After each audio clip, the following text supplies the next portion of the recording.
Ingat, rezeki itu yang memberi adalah Tuhan, bukan dukun. Jadi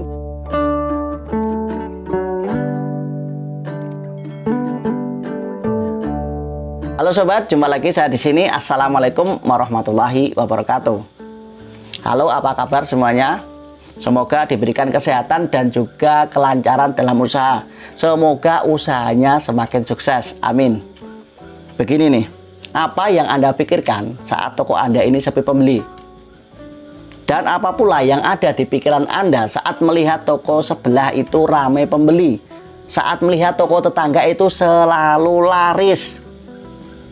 Sudah tentu dan pastinya kita pasti akan merasa iri dan juga berprasangka buruk terhadap toko tetangga tersebut. Betul atau tidak? Situasi seperti ini dulu sudah pernah saya alami, bahkan sampai kurang lebih 6 bulan lamanya. Toko saya itu sepi dan toko tetangga itu selalu ramai terus. Saya itu iri dan juga berprasangka buruk terhadap toko tetangga tersebut. Bahkan pikiran saya dulu itu sampai kemana-mana memikirkan hal tersebut yang menurut saya itu aneh. Sebagai contohnya nih, dulu itu ya, ada motor berhenti di depan toko saya, di depan warung saya. Dia nggak turun, cuma noleh saja. Ya, cuma itu saja. Kemudian dia beranjak lagi, dia berlalu saja. Saya liatin, ternyata dia berhenti di toko tetangga tersebut dan belanja di situ. Nah, itu menurut saya aneh. Kemudian ada lagi, ada sebuah mobil berhenti masuk di halaman warung saya. Orangnya ini sudah turun, tetapi entah kenapa orang tersebut itu tiba-tiba masuk lagi ke dalam mobilnya. Dia nggak jadi belanja di tempat saya. Dia masuk lagi ke dalam mobilnya dan saya liatin terus. Ternyata dia berhenti di toko tetangga lagi. Dia belanja di sana. Tuh. Siapa yang nggak jengkel melihat situasi seperti ini? Ada lagi tuh, ada orang sudah masuk di tempat kami, cuman tanya-tanya saja, nggak belanja. Keluar, kemudian saya liatin lagi, ternyata dia berhenti lagi di toko tetangga tersebut. Dia belanja di situ. Menghadapi seperti itu, pikiran saya dulu itu kalut. Saya resah. Dan saya dulu itu juga hampir menyerah. Pusing saya mengira hal tersebut. Saya itu iri melihat toko tetangga yang selalu ramai tersebut. Saya mengira mereka itu mengambil penglaris ke dukun. Makanya tokonya itu selalu ramai. Dan saya juga beranggapan kalau toko tetangga itu mengguna-guna toko saya, memantra-mantrai toko saya, sehingga nggak ada orang yang mau belanja di toko saya. Itu pikiran saya dulu. Saya beranggapan toko saya itu diganggu oleh toko tetangga agar toko saya itu sepi. Apalagi saat itu ada orang yang bilang ke saya, kalau toko saya itu diguna-guna orang, diganggu orang. Kalau toko saya itu dibikin sepi oleh seseorang. Orang itu bilang kalau si A lah yang membuat toko kamu sepi. Si A itu punya penglarisan. Tiap malam itu, tiap tengah malam si A itu buang syarat ke tiap-tiap toko yang ada di daerah sini. Sehingga toko-toko daerah sini itu sepi semua. Sehingga yang ramai itu hanya toko dia saja. Itu kata orang itu kepada saya. Mendengar perkataan orang tersebut, itu membuat saya itu semakin gak suka sama si A. Saya itu semakin iri, saya itu semakin dengki dan juga gak semangat dalam jualan.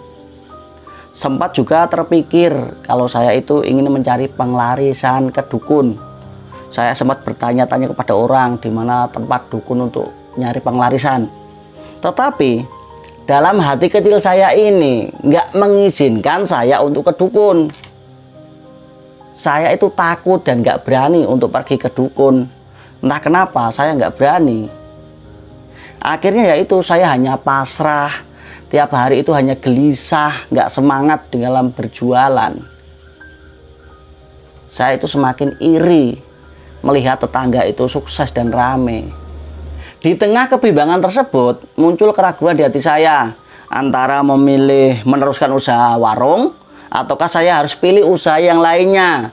Ataukah saya harus ke dukun untuk mencari penglaris? Dan kemudian saya pun telepon ibu saya, minta pertimbangan beliau, minta solusi dari beliau. Saya telepon ibu saya, "Mak, gimana nih mak, usaha warungku kok sepi mak? Atau saya berhenti saja ya mak ya? Ataukah saya harus mencari penglaris ke dukun ya mak ya, biar toko saya laris mak ya? Kelihatannya warung saya ini diguna-guna mak, makanya warung saya sepi mak." Itu saya tanyakan kepada ibu saya. Dan ibu saya bilang begini, "Kalau nggak jualan, kamu nantinya mau makan apa? Ingat, kamu itu sudah berkeluarga. Orang jualan itu harus sungguh-sungguh, harus sabar, harus ramah kepada semua orang.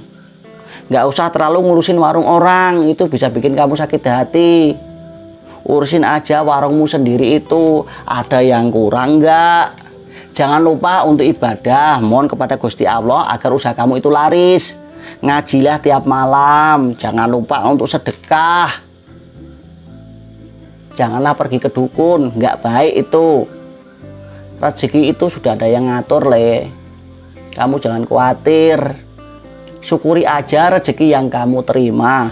Insya Allah pasti cukup." Itu adalah pesan emak saya waktu saya telepon.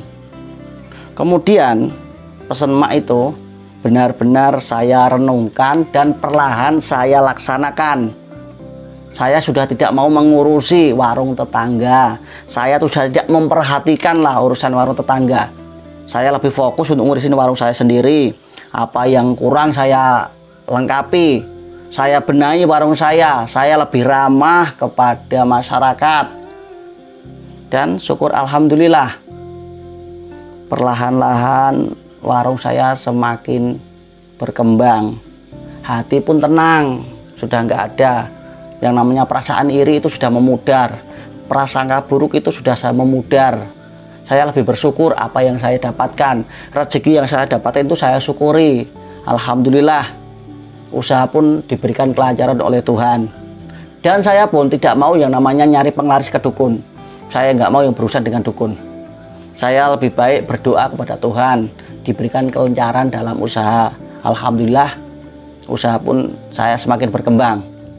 Belajar dari pengalaman saya tersebut, pada intinya adalah yang pertama, rezeki itu sudah ada yang ngatur, yaitu Tuhan. Ingat, rezeki itu yang memberi adalah Tuhan, bukan dukun. Jadi nggak usah nyari penglarisan ke dukun, nggak usah minta-minta kepada dukun. Kalau dukun itu bisa memberikan penglarisan, bisa mendatangkan pelanggan, pembeli. Kenapa dukun tidak mau jualan sendiri?